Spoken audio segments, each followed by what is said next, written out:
할렐루야. 하나님께서 오늘도 참 좋은 날 주셨습니다. 우리 함께 기도함으로 5월 25일 매일 주심 기도회 시작하겠습니다.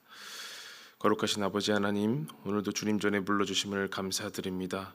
하나님 앞에 무엇도 내세울 수 없는 죄인들을 불러주시고 의롭다 칭하여 주시고 주님의 백성으로 삼아주시니 또 한번 감사를 드립니다. 늘 감사드리지만 부족한 것 같은 그런 부족한 삶의 모습이지만 주님께서 오늘도 품어주시고 오늘 아침 다시 한번 결단하며 다시 한번 기도하며 하나님이 원하시는 귀한 모습으로 살아갈 수 있도록 인도하여 주시옵소서. 주님께 모든 소망을 두었고 예수님의 이름으로 기도하옵나이다. 아멘. 하나님 말씀 보겠습니다. 레위기 15장 1절에서 18절 말씀입니다. 레위기 15장 1절에서 18절 말씀 제가 봉독해 드리겠습니다. 여호와께서 모세와 아론에게 말씀하여 이르시되 이스라엘 자손에게 말하여 이르라. 누구든지 그의 몸에 유출병이 있으면 그 유출병으로 말미암아 부정한 자라. 그의 유출병으로 말미암아 부정함이 이러하니 곧 그의 몸에서 흘러나오든지 그의 몸에서 흘러나오는 것이 막혔든지 부정한즉 유출병 있는 자가 눕는 침상은 다 부정하고 그가 앉았던 자리도 다 부정하니 그의 침상에 접촉하는 자는 그의 옷을 빨고 물로 몸을 씻을 것이며 저녁까지 부정하리라. 유출병이 있는 자가 앉았던 자리에 앉는 자는 그의 옷을 빨고 물로 씻을 것이요 저녁까지 부정하리라. 유출병이 있는 자의 몸에 접촉하는 자는 그의 옷을 빨고 물로 몸을 씻을 것이며 저녁까지 부정하리라. 유출병이 있는 자가 정한 자에게 침을 뱉으면 정한 자는 그의 옷을 빨고 물로 몸을 씻을 것이며 저녁까지 부정하리라. 유출병이 있는 자가 탔던 안장은 다 부정하며 그의 몸 아래에 닿았던 곳에 접촉한 자는 다 저녁까지 부정하며 그런 것을 옮기는 자는 그의 옷을 빨고 물로 몸을 씻을 것이며 저녁까지 부정하리라.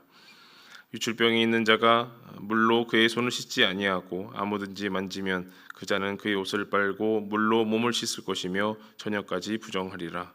유출병이 있는 자가 만진 질그릇은 깨트리고 나무 그릇은 다 물로 씻을지니라. 유출병이 있는 자는 그의 유출이 깨끗해지거든 그가 정결하게 되기 위하여 이레를 센 후에 옷을 빨고 흐르는 물에 그의 몸을 씻을 것이라. 그러면 그가 정하리니 여덟째 날에 삼 비둘기 2마리나 집 비둘기 새끼 2마리를 자기를 위하여 가져다가 회막문 여호와 앞으로 가서 제사장에게 줄 것이요 제사장은 그 1마리를 속죄제로 다른 1마리는 번제로 드려 그의 유출병으로 말미암아 여호와 앞에서 속죄할지니라. 설정한 자는 전신을 물로 씻을 것이며 저녁까지 부정하리라. 정수가 묻은 모든 옷과 가죽은 물에 빨 것이며 저녁까지 부정하리라. 남녀가 동침하여 설정하였거든 둘 다 물로 몸을 씻을 것이며 저녁까지 부정하리라. 아멘. 네, 오늘은 레위기 정결법 중에서 유출병에 관한 말씀을 읽었습니다. 하나님께서 나병이나 유출병 등 이렇게 정결 규례를 말씀하실 때에 제일 먼저 말씀을 듣는 사람은 바로 모세와 아론입니다. 그 모세와 아론을 통해서 이스라엘 백성들도 규례를 듣게 되는 건데요. 모세는 민족을 이끄는 정치 지도자로 볼 수가 있고 그의 형 아론은 대제사장으로서 종교 지도자라고 할 수가 있겠습니다. 정치와 종교 모두 이스라엘의 삶에서 또 이스라엘의 신앙에서 불가분 이렇게 분리할 수 없는 분야인데요.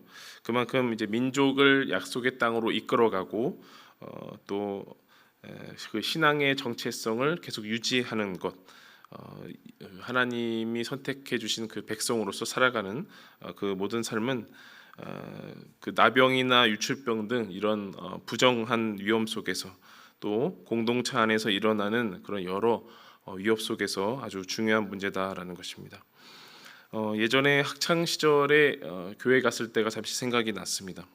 그때 어떻게 갔었는가 생각을 해보면 갖고 있는 옷 중에서 가장 깔끔하고 좋은 옷을 입고 갔던 기억이 납니다. 저는 워낙 패션에 관심이 없긴 한데 그래도 교회 갈 때는 정성을 다해서 준비하고 가는 것으로 이렇게 배웠기 때문이죠. 더러운 옷을 입고 교회 가는 것은 상상을 못했습니다. 안 가면 안 갔지. 더러운 옷을 입고 가는 거는 말이 안 됐었던 것이죠. 아침 일찍 일어나서 씻고 좋은 옷을 입고 교회에 가는 것은 참 당연한 일로 저도 배웠습니다. 이스라엘 백성도 하나님 앞에 나아갈 때에 가장 좋은 모습으로 나아갔습니다. 가족이든 또 형제든 누가 됐든 간에 부정한 자들은 일주일이나 격리시킬 정도로 엄격하게 규례를 지키면서 정결한 백성들만이 가장 좋은 모습으로 제사에 참여했습니다. 매월 초하루 제사를 드리거나 또 매월 초하루 제사를 드리거나 매일 또 상번제를 드리거나 3대 절기인 유월절, 칠칠절, 초막절을 지키는 등 그들은 생각보다 꽤 자주 하나님 앞에 나아가야 했습니다. 그런데 불가피하게 부정한 상태가 되어서 하나님 앞에 나아가지 못하는 사람들이 발생하게 되는 것이죠. 나병에 걸린다든지 집안에 나병이 발생한다든지 몸에서 유출이 있다든지 하면서 본인뿐만 아니라 주변 사람도 함께 부정해지는 일이 생긴 것입니다. 월요일에도 말씀드렸지만 부정한 상태로 거룩하신 하나님께 나아가는 것, 그것은 곧 거룩하신 하나님을 속된 하나님으로 여기는 것입니다. 그러니까 거룩하고 구별되어서 다른 어떤 신보다도 뛰어나시고 전능하시고 유일하신 그 하나님을 그냥 일반 다른 신과 다를 바 없는 것으로 여기는 꼴이다라는 겁니다. 부정함은 전염성이 있기 때문에 인간의 부정함으로 말미암아 하나님의 거룩한 신성이 훼손되고 더럽혀진다라는 것이죠. 그래서 다른 신과 구별되는 이 거룩하신 하나님이 일반 신이 되느냐 아니면 구별되는 하나님의 백성으로 부르신 여호와 하나님이 되느냐, 일반 신이 되느냐, 여호와 하나님이 되느냐, 이것은 그의 백성의 상태와 직결된다 이렇게 볼 수가 있겠습니다. 그래서 이스라엘 백성은 반드시 정결한 상태로 하나님께 나아가야 하는 것입니다. 정결하지 못한 상태로, 부정한 상태로 하나님께 나아가면 그것이 바로 죄라는 거죠. 그래서 그거를 엄격하게 구분해주고 그것을 인도해 주는 것이 바로 제사장이 할 일인 것입니다. 그렇다면 유출병에 대해서 어떻게 정결함을 얻고 하나님 앞에 나아갔을까요? 오늘 말씀 읽었지만 유출병에 관련한 규례를 그 과정을 간단히 말씀드리겠습니다. 오늘 읽은 1절에서 18절 말씀은 우선 남자에 대한 말씀입니다. 이제 내일 본문이 여자에 해당하는 부분이고요. 유출병은 남녀를 막론하고 남자든 여자든 몸에서 비정상적으로 이제 타액이 나오는 경우를 말합니다. 특별히 몸의 생식기 부분에서 피나 고름 같은 것이 흘러나온다든지 또한 남녀가 동침할 때 나오는 사정으로 말미암아 부정해진다라는 것입니다. 특별히 유출병은 나병이나 곰팡이 우리가 지난 시간들에 읽었던 것보다 전염성에 대해서 더욱 주의를 기울이고 있습니다.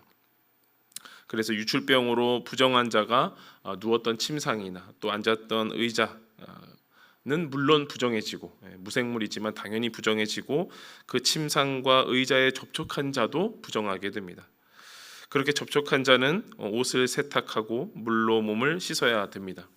그리고 다음 날 저녁까지 거의 만 하루 동안 그 사람의 부정한 상태가 지속이 됩니다.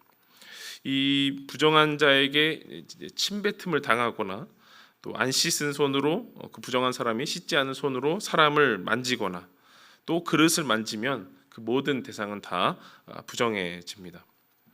그래서 사람은 그 사람 만져진 사람은 당연히 이제 세신을 하게 되고 그릇은 깨버리든지 깨끗하게 씻어야 하는 것이죠. 다른 병처럼 이 유출병도 특별한 치료 방법이 나와 있지는 않습니다. 다만 유출병이 이제 멈추고 깨끗해지면 일주일 후에 깨끗해진 지 일주일 후에 세탁 세신을 하고 비둘기 2마리를 가져다가 속죄제와 번제를 드립니다. 정결해지려면요, 자연 치유, 보통 이렇게 약을 막 먹지는 못하니까 자연 치유, 그리고 시간이나 공간을 격리하고 속죄제를 거치는 것이 우리가 여태 읽었던 그 말씀들의 순서인데요. 이렇게 정결규례가 나름의 그런 일관성을 갖고 있다는 것도 볼 수가 있는 것이죠. 그래서 정결규례 때에 동물을 잡게 되는데 보통 한 마리는 잡아서 피를 내게 되고, 또 한 마리는 살아있는 채로 피를 묻히거나 해서 들로 내보내는 그런 규칙이 있는 것이죠. 근데 이 유출병 때는 한 마리는 속죄제로 드리고, 또 다른 한 마리는 살려서 보내는 게 아니고 번제로 드린다. 오늘 말씀에 그렇게 나와 있습니다. 조금 더 엄격하고 조금 더 확실한 엄격한 규례로 이 속죄함으로 말미암아 이 거룩한 하나님 앞에 나아갈 수 없었던 사람이 정결함을 얻고 하나님 앞에 나아갈 수 있게 되는 것이죠. 여태까지 이제 한 거의 2주간에 걸쳐서 이 규례들을 계속 살펴보니까 나병이나 유출병 모두 인간을 괴롭게 하는 병이므로 치료가 필요하다라는 것이 그런 생각이 들었습니다. 그런데 유독 이 남녀의 유출병에 대해서 궁금증도 일어나는 게 있는데요. 남녀 간의 이제 성관계를 통해서 나오는 타액으로도 부정해진다라는 것입니다. 하루 정도 부정해지고 특별한 속죄 제사 없이 세탁 세신을 하는 정도로 이제 정결함을 얻게 되는 겁니다. 그렇게 보면은 인간에게 큰 해가 없는, 신체적으로 큰 해가 없는 부정함이라면 일상생활 속에서 세탁 세신, 그리고 시간적 혹은 공간적으로 분리 치유를 하면, 시간으로 일주일 또 일주일 이렇게 시간적으로 나누거나 아니면 장막에서 벗어난다든지 공간적으로 분리를 하면 그것이 곧 치유의 길이고 정결해진다라는 겁니다. 그렇지 않다면 이런 일상생활 속에서마저도 제사를 하고 잡고 또 무조건 크게 격리를 해야 한다면 어떻게 가족 내에서, 또 어떻게 부부 내에서 부부 생활을 하고 자손을 다 낳을 수가 있겠습니까? 한번 이 일생의 사이클을 이렇게 생각해 보면, 그 가족의 사이클을 한번 생각해 보면 부부 생활을 잘 해도 부정하고, 출산을 해도 부정하고, 살다가 각종 전염병에 걸려도 부정하고, 매 순간 부정해지니까 도무지 숨 쉴 틈이 없겠다. 이게 속죄제 드리다가 일생이 다 가겠다. 이제 그런 상상이 들었습니다. 그래서 이러한 정결 규례가 우리에게 주는 교훈은 무엇일까 생각을 해보니, 인간은 우리가 희로애락이라고 말을 하죠. 인간의 삶은 희로애락이라고 말을 하고요. 또 성경에서는 생사화복이라고도 이제 말을 합니다. 희로애락, 생사화복을 살아가는 그 인간은 늘 정결함을 얻는 삶을 추구해야 한다라는 것이 정결 규례가 주는 교훈입니다. 지금 부정하기 때문에 정결함을 얻기 위해서 노력하는, 그것을 넘어서서 매사에 정결한 삶을 살도록 노력하고, 또 동시에 내가 늘 부정한 것처럼 여기고 돌아보면서 성찰하고 반성하는, 끊임없이 다시 정결함을 향하여 나아가는 그런 삶의 제사, 삶의 예배가 있어야 되겠다라는 것입니다. 우리가 목사든지 또 집사든지 장로든지 어떤 직분을 갖든지 간에 어떻게 매 순간 24시간 또 365일 부정해지지 않고 정결하게 살 수가 있겠습니까? 부부 생활을 해도 부정하고, 출산해도 부정하고, 매 순간 부정의 위험에 노출되어 있다는 것인데요. 그러나 우리가 정결해지려는 민감함과 노력이 없다면 이스라엘로 비춰보면 그 수많은 제사와 또 정기적인 그 절기를 어떻게 참여하고 버틸 수가 있겠습니까? 가족과도 멀어지고 민족 공동체와도 멀어지게 되기 때문이죠. 때때마다 제사를 드리기 위해서, 절기를 지키기 위해서, 또 하나님 앞에 나아가기 위해서, 하나님 앞에서 살기 위해서 끊임없이 정결함을 유지하려는 노력, 그것이 우리가 일상 속에서 부정함에 노출된 우리가 해야 할 일이다라는 것입니다. 우리가 살 길은 오직 주님 앞에 나아가는 것인데 그 주님 앞에 온전히 나아가려면 절대 부정한 상태가 되면 안 되는 것이잖아요. 그래서 늘 정결함을 얻도록, 특별히 우리의 일상 속에서 늘 부정할 수 있는 우리의 일상 속에서 정결함을 유지하려는 그 노력을 해야 한다라는 것입니다. 우리의 일상은 혹 부정할지라도 그 속에서 정결함을 찾고 이루려는 우리에게 참으로 제격인 말씀이 신약에 있습니다.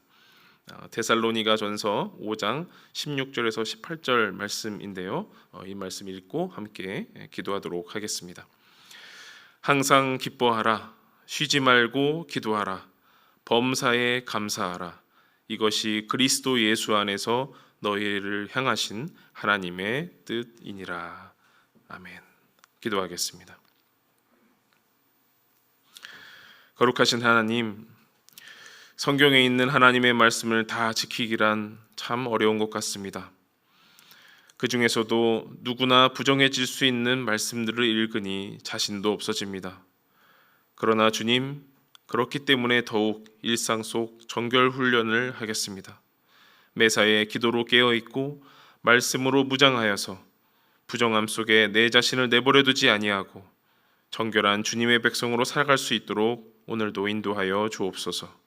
항상 범사에 주님의 뜻을 구하며 진정으로 율법을 완성시킨 주님의 뒤를 따라가도록 오늘 아침도 인도하여 주시옵소서. 예수님의 이름으로 기도하옵나이다. 아멘. 우리 각자 기도의 자리로 나아가시겠습니다.